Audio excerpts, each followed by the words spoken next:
Now, on 105.9 FM and streaming worldwide on the WMAL app, O'Connor and Company. It is 6:07. It's O'Connor and Company on a Thursday morning, the 16th day of October, as this month this year flies by before our eyes. Oh, heck, Cassie Smedile, it's the decade that's flying by before our eyes. Time flies when you're having fun, Larry. Yeah, or just whatever. I mean, time's going to fly. I guess you have no choice either way. So you might as well have fun, I guess is the point. Coming up at 6:35, Hans von Spakovsky breaking down those oral arguments yesterday in the Supreme Court. 7:05, Paul Kamenar of the National Legal and Policy Center trying to make the argument that Jay Jones should lose his law license, be disbarred. 8:05, KT McFarland. That's Cassie Smedile. I'm Larry O'Connor. Yes. Good morning. Good morning. Good morning. All right. We have an update now on the Virginia elections. We're 2.5 weeks away, and the polls show an incredibly tight race.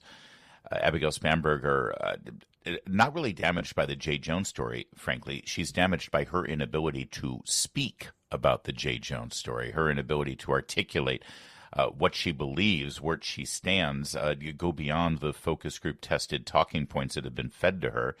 She still can't tell you what her position is on the transgender policies.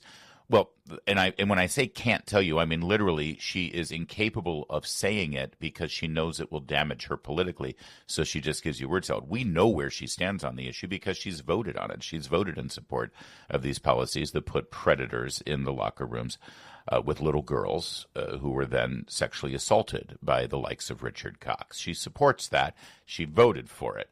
That said, she's incapable of actually explaining it, articulating it, or delivering to the people of Virginia any level of leadership on that issue or the Jay Jones issue. So you tell me, Cassie Smedile, if this latest announcement is a sign of strength for the Spanberger campaign and confidence going into the final stretch, or if she is desperate. Are you ready? Here's the announcement. Pete Buttigieg, former Secretary of Transportation, former presidential candidate, and former mayor of South Bend, Indiana. Pete Buttigieg will be hitting the campaign trail next week with Abigail Spanberger. Calling in the big guns, Cassie. Yes. My thoughts exactly. Wait, is this the same Pete Buttigieg that Kamala Harris said couldn't be her vice presidential running mate because no one was going to vote for him? Those same racist Democrats also won't vote for Okay, well, that's the one. It's a choice. It's a choice. I mean, I don't know. Maybe she thinks. So why do you bring Pete Buttigieg out? What voters are you trying to attract? What voters are you trying to bring to the table to sort of make the final argument to sort of push yourself over the finish line? I don't. You remember Kamala Harris at the end of her campaign? She thought she'd do it with Liz Cheney. In other words, she was trying to expand. She was trying to open up and say, we already know the base is going to vote for me, which they didn't necessarily come out in droves for her. But she thought that she was going to extend into those Nikki Haley, Rhino, disaffected, Trump-hating Republicans, and that would make the difference. Pete Buttigieg is not that candidate. Right. He's not that figure. Who does he appeal to? Here's something really interesting. Famously, Pete Buttigieg, who is leading right now, maybe he's in second place now that Gavin Newsom has surged for Democrats for 2028, but he was in the lead in all the polls, and yet he was literally registering 0 with black voters. 0. So you're bringing in Pete Buttigieg at the very end here, a person who is registering 0 in the polls with black voters in Virginia, and you're the Democrat candidate? I don't see that as a sign of strength.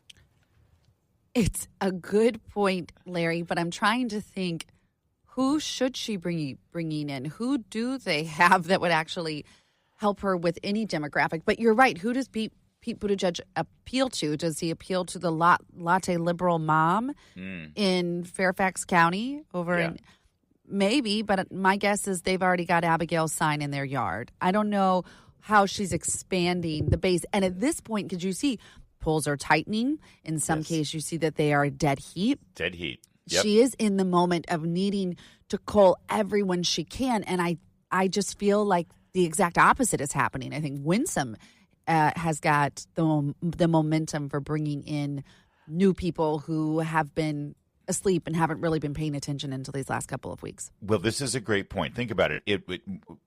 In the final stretch, Winsome Sears can bring in Glenn Youngkin, the popular incumbent current governor of Virginia, to make the case, Virginia, you don't want to change horses here. We're going on a good direction. We've made great strides. Let's keep it going, right? Keep this momentum going. What great Virginia candidate is Abigail Spanberger going to get? Can she bring in Ralph Northam? Absolutely not. That's the last thing she wants to remind Virginia. Terry McAuliffe? Absolutely not. She can't do that either. Who in the heck is she going to? Kamala Harris? Absolutely not. Kamala would love to go out on the campaign trail right now. Are you kidding? But Abigail is not inviting her out. Is she going to bring in Bernie Sanders, AOC? No, she can't do that because she's trying to pretend that she's a moderate. She's got Pete Buttigieg. That's not. Last week she had Bill and Hillary Clinton, and that got no coverage at all. That doesn't do anything for you. She's done. You'll remember Terry McAuliffe at the last minute brought in Joe Biden to make the final pitch to Virginians, and he was the sitting president, and that actually had the opposite effect. As a Republican, I welcome Pete Buttigieg to the campaign trail. It's not good. Who are the big guns for her? Completely. But there's no one who comes to mind. There's no. I don't think Barack Obama could even come in and have any impact. Do you? I don't think Obama wants anything to do with this. He comes in, unless it's on a national stage like he did for Kamala in a losing effort. He comes in when it's already done, so he can take credit for the victory. I don't think she's right now. Virginia's. By the way, if you are, like, for instance, you're Pete Buttigieg and you're going to be campaigning with Abigail Spanberger. If I'm a reporter covering that campaign and they always put the surrogate out there or the co-campaigner out there in front of the media, what are the questions? What is your opinion of the Jay Jones controversy? Do you condemn Jay Jones? Why are you out here supporting a ticket where Jay Jones wished death upon Republicans? See, Pete Buttigieg wants to run nationally. Anything he says about that will be held against him in 28. She's toxic right now. There's another reason why she's toxic. I want you to hear this. She is so extreme, and she tries to paint herself as a moderate. She is AOC in Talbot's wardrobe. That's what she is. Aww. Listen to her. Oh, but there's nothing wrong with Talbot's. I'm just saying this. It's her look. Okay. She came out firmly on the side of government-endorsed death, or others may call it physician-assisted suicide. Take a listen to Cut 10. I support, and I would support, legislation legalizes the right to die with dignity of a person's choosing, and that would include allowing for medical providers to provide prescriptions for life-ending prescriptions. Let me tell you something. It all sounds nice, and I know that people say, death with dignity, and someone's dying and they're on their deathbed and they should be able to choose a way out. We see how this develops. Look what's going on in Canada right now. We see the end game here. We've read the last chapter of this book. It's ghoulish, and it's nothing that normal human beings should be in favor. Again, with regard to the government being involved in this and the government endorsing it and providing the tools for this, it never has a good ending. More on that and more developments in the Virginia race in a moment. Quick pause here, 6:15. WMAL, making sense of the news. Live from the Home Paramount Pest Control Studios. Home Paramount, the leader in pest control since 1939. Your next $1,000 could be one text away. It's 5K a day on WMAL. So there's another amazing story, and I'm trying to keep a straight face here and give it the very important, serious attention it deserves. This is affecting the Virginia race. This is the story that you may have seen out of Politico, that there were members of multiple Young Republicans chapters who had a group text on a platform out there where they have private group chats. And I don't know if you've been around a lot of young. I actually work with at Town Hall a lot of people like from the age of 19 to 27, 28. This is the generation that's been through, the woke culture, cancel culture, Obama, Trump, lied to by politicians, COVID-19, the pandemic, the lockdown. They're a different breed of people, okay? They just are.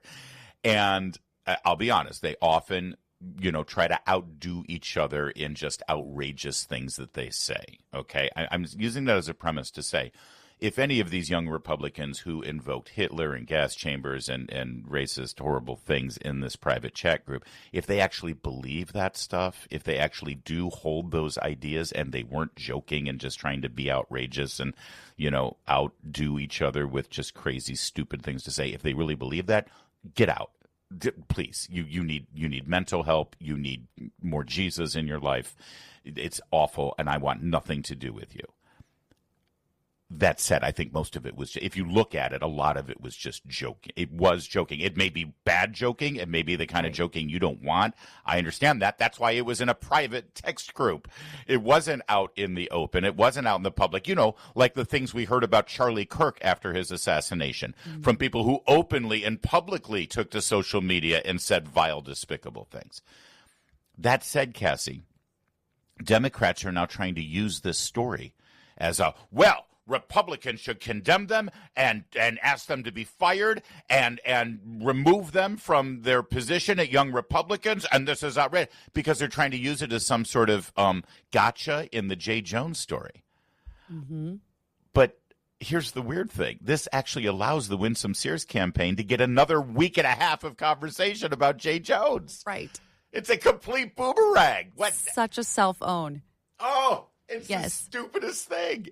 And explain what Winsome Sears did yesterday, because she was called. The Democrats in Virginia said, we demand that Winsome Sears condemn these actions and ask for people's resignations. What did Winsome Sears do? They sent a press release. The VA Dems sent a press release, Larry, so they're serious, calling on her to condemn it. And my favorite is Winsome, her response. She tweets, easy, done. I condemn it. They should lose their jobs. Your turn, Abigail. Right. And everybody's like, oh, even these Dave Weigel, these crusty old political reporters are like, I mean, how did the Democrats not see this one coming? And to your point, not only was it something that, because of course, what you're talking about with Jay Jones, the Democrats have not condemned him, let alone asked him to step down. And they've been stepping on their own toes on this. And so Republicans are like, yeah, no, we don't condone that at all. That's absolute. Those kids should lose their job for saying those things. That was dumb. And oh, by the way, let's go talk about Jay Jones. And with 3 weeks to go to this election and the issue that you should be wanting to talk about the very least, you've just gotten a whole other news cycle out of it. Multiple news cycles out of it. It's hilarious. It's like, if you're in the Winsome Sears campaign, you were probably thinking going into this week, oh, shoot, we kind of peaked too soon. Yes. What are we going to have to talk about now that the Jay Jones thing is going to peter out? Oh, man. And then here come the Democrats. Leroy Jenkins. They're just face first into it. Hey, let's keep talking about offensive text messages. Mm-hmm. Okay. Winsome Sears says anybody of the Young Republicans who engaged in this, they should be dismissed from their jobs. Abigail, what do you have to say about Jay Jones, who, by the way, was not joking, right? Said, frankly, worse things than anything in these Young Republicans chats, because none of them are wishing murder on anyone that I saw, at least. Mm-hmm. And he was doing it with a colleague. He's an adult, by the way, and member of the House of Delegates as he was sending these text messages, talking about a colleague that he worked with and talking to a colleague. And, by the way, he endorsed the use of violence in his vile fantasy so that he could reach his political ends. Never forget that. I want those children to die because then I will win politically on this issue. I think cops need to die because then I can advance my political agenda. There's no comparison between these two. Mm-hmm. But Virginia Democrats want to make a comparison, and we welcome that conversation. It's amazing. I hope Abigail will finally stop dodging the conversation. I hope she speaks out on the kids. That's right. So that then someone will ask her a follow-up question on Jay Jones. I think Abigail is smart enough to say, guys, maybe we should just drop this Young Republicans thing. Just change the subject, please. Speaking of Jay Jones, there is a move now in a petition to have him disbarred. That's right, Virginia. Your attorney general could be barred from actually practicing law. Coming up at 7:05, we'll talk to the man who's leading that effort. Right now, it is 6:22. All right, it's 6:30 now. Coming up in our next hour, we're going to sit down with Hans von Spakovsky. He's an expert on voting rights laws, and he'll talk about yesterday's arguments at the Supreme Court in depth. Keep it here. You're going to want to hear it next. WMAL FM, Woodbridge, Washington, a Cumulus media station. Making sense of the news. News Talk 105.9. News now. Now on 105.9 FM and streaming worldwide on the WMAL app. O'Connor and Company. It's 6:37 here. Thanks for joining us on O'Connor and Company. We've got a lot to get through in the coming hours. Starting at 7:05, Paul Kamenar of the National Legal and Policy Center trying to make the case that Jay Jones should be disbarred. And then at 8:05, KT McFarland is Larry O'Connor with Cassie Smedile all morning long. Good morning, Cassie. Good morning, Larry. It's been fun. Yeah, it is. And we've got Hans von Spakovsky, who not only is a brilliant and a funny guy, but his name is fun to say. Have you been practicing? Go ahead, Cassie. Go ahead. I can't say it like you. Hans von Spakovsky. How do I do You say it better than me. Hey, Hans. Good morning. Thanks for joining us. Well, good morning to you. Cassie, you did a great job with that. Well, I've been listening to Larry say it all morning, so I had some real inspiration. Hans, obviously, of course, a senior legal fellow at the Heritage Foundation Center for Legal and Judicial Studies. He also has his own podcast called Case in Point at Heritage. Great podcast. I get smarter every time I listen to it, which is what I want from a podcast. Also, Hans is a veteran of the Justice Department's Legal Rights, Voting Rights Division. So, perfect person to talk about these arguments yesterday before the Supreme Court having to do with the Voting Rights Act. So, I'm sure you saw the arguments. We played a bit of the audio here earlier in the show. It sounds like the NAACP lawyer was saying, yeah, we have to have these specific districts carved out in Louisiana for black representation because white Democrats wouldn't vote for black Democrats. She said that out loud in court. Is that really the spirit behind the Voting Rights Act and the Constitution? No, but, listening to her, it was Janae Nelson, who's with the NAACP, no surprise there.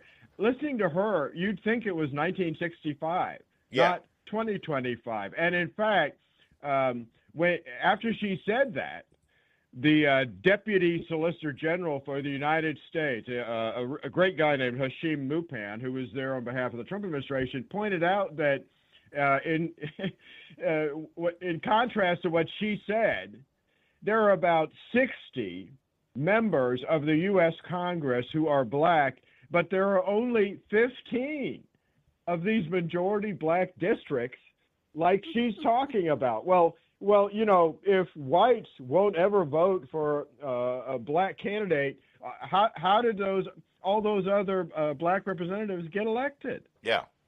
In majority white districts, right? Right, and I think that's sort of honestly white Republicans or Republicans of all races who are in a Republican majority district voting for black Republican candidates who represent them sort of make the case that we don't need these districts anymore. We've come, and by the way, a lot of those districts are in Texas, they're in Florida, they're in states that had some bad history there before the Voting Rights Act. So how do you think the arguments went? Well, look, it's absolutely no surprise that the three liberals on the court think the use of race when you're drawing political boundary lines is all good all the time. Whereas the majority of the justices were questioning the use of race when really there's been no evidence of discrimination. Look, what people need to understand about this case is that, Louisiana drew up its new six congressional districts. They created one black majority district, as they've had for a long time. The NAACP sued them, and you had an Obama-appointed judge. Really, there was no evidence of current racial discrimination. And in fact, Brett Kavanaugh, raised that as an issue. There was no evidence of current racial discrimination. Why did this Obama judge tell them, oh, no, you have to create a second black district? Because blacks are 1/3 of the population of Louisiana. In other words, she was saying black voters are entitled to proportional representation under Section 2. Well, Section 2 specifically says this law does not entitle you to proportional representation. You know, so what happens? Louisiana does what this Obama judge tells them to do. They create a second district. They get sued again. And a different court says, you can't do that. You can't use race as your primary factor. That violates the Equal Protection Clause. So Louisiana basically throws up their hands. They got one court saying, you got to do this, and they got a second court saying, you can't do this. So right. that's the dilemma and the problem here. That's why you go to the Supreme Court in the first place. Yes. And also you've got conflicting rights here with regard to you can't racially discriminate if you're the government when you construct things. That's against the law. But at the same time, you've got the Voting Rights Act that says that you have to give access and representation and not have watered-down votes. And I want to ask you about the watered-down vote thing in a second, Hans, who's going to stay with us for 2 segments here, thank God. But what about the question? I saw a lot of people raising the 15th Amendment. The 15th Amendment with regard to this issue in particular. Does the 15th Amendment specifically address, obviously it addresses the ability to vote, and you can't deny someone the right to vote based on their race or their color or anything else, or the fact that they were slaves. This came out of slavery, so it was specific to coming out of the Civil War. But is there something in the 15th Amendment that specifically has to do with the makeup of Congress and representation, the drawing of districts? Well, what the 14th and the 15th Amendment mean, and the way they've been applied, is that it is illegal, unlawful, unconstitutional to use race in drawing district lines, and in other words, in any way trying to discriminate against voters, either for them or against them. Okay. The only reason Section 2 of the Voting Rights Act survived for all these years was because it was looked at as a remedy.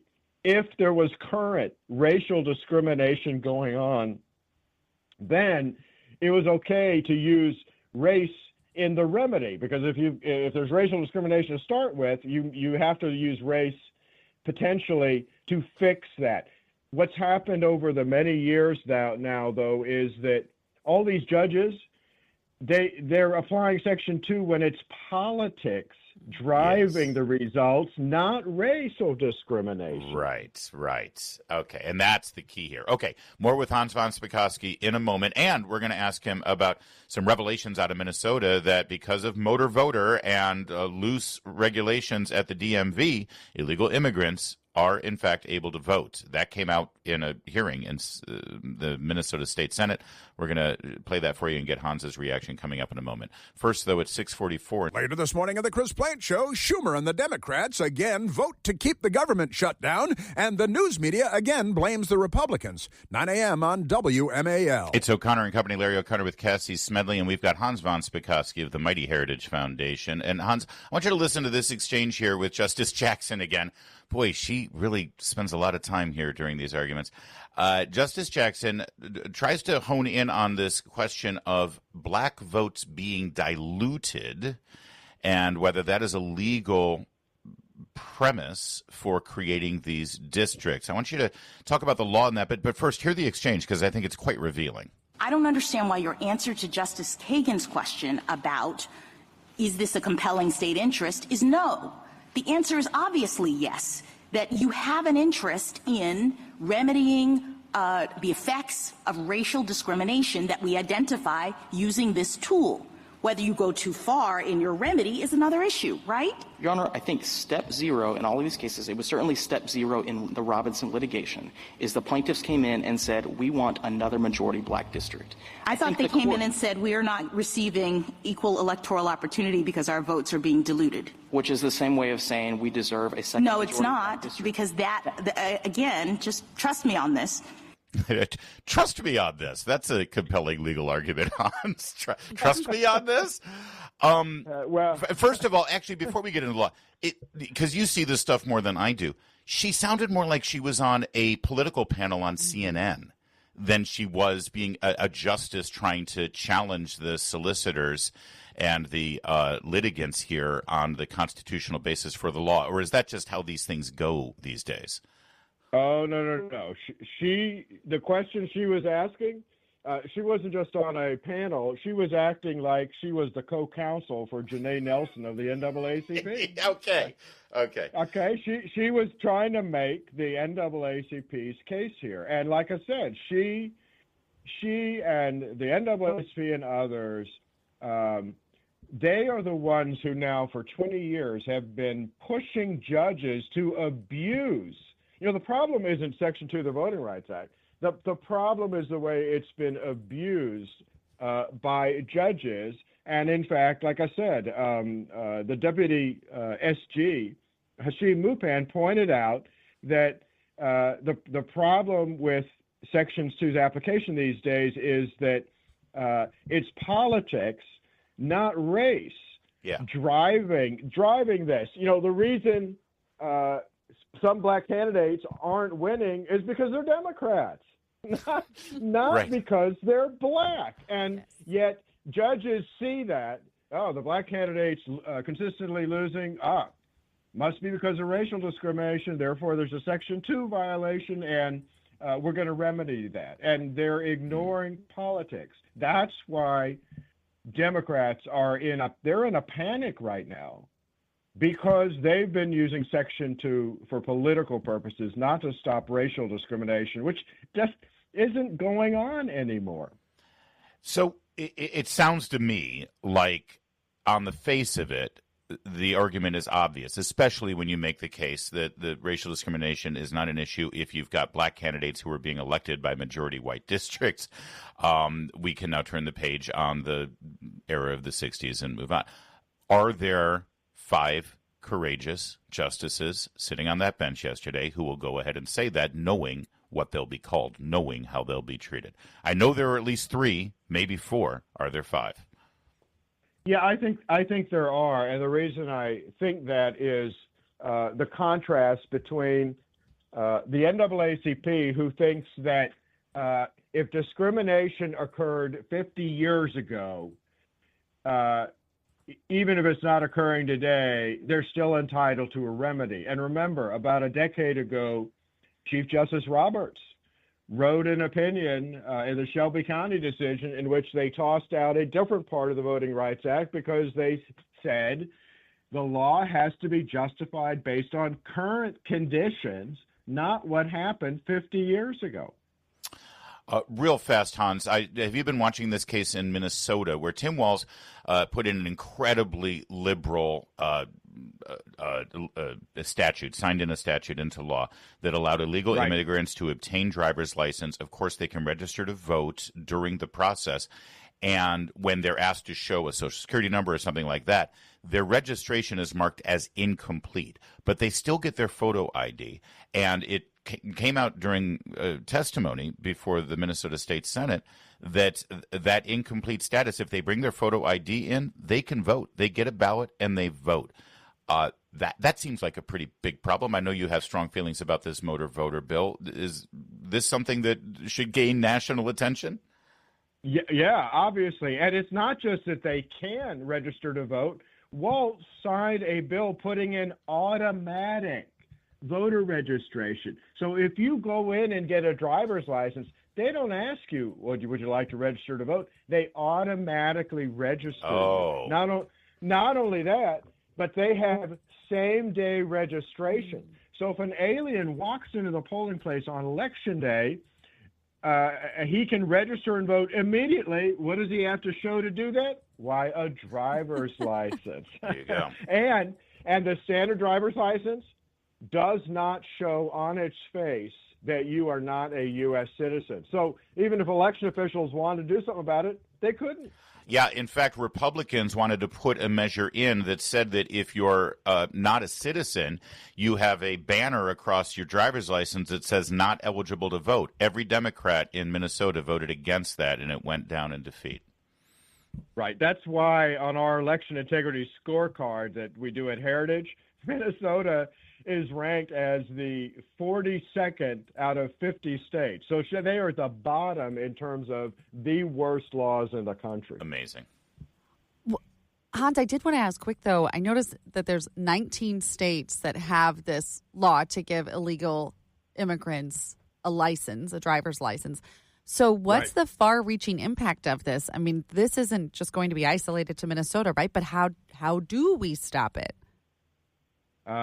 You have to do things like what Larry was just talking about, which is one, no illegal alien should be getting a license anywhere. And for aliens who are here legally, it should say in big letters on the driver's license, not a U.S. citizen. That's a good start. All right, Hans, we got to leave it there. Always great to talk with you. Tell our buddies at the Heritage Foundation we said hi. I will do that. 6:55 WMAL.